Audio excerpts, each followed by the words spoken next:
3.2ல் question number 5 100 centimetre ஆரமுள்ள வட்டத்தில் 22 centimetre நீளமுள்ள வட்டவில் மையத்தில் தாங்கும் கோணத்தை பாகையில் காண்க. மையத்தில் தாங்கும் கோணத்தில் பாகையில் கண்டுபிடிக்கணும்.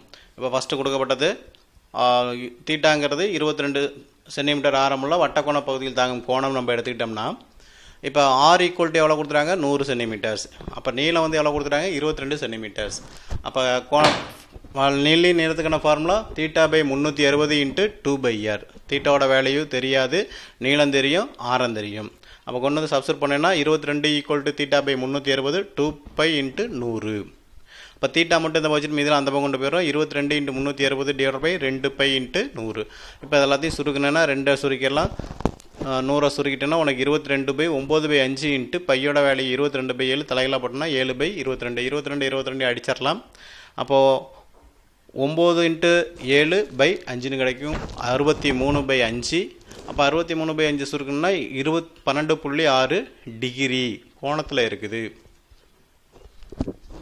இதை 12 டிகிரி 0.6 36 மினிட்னு எழுதலாம். அப்போ 12 டிகிரி 36 மினிட்.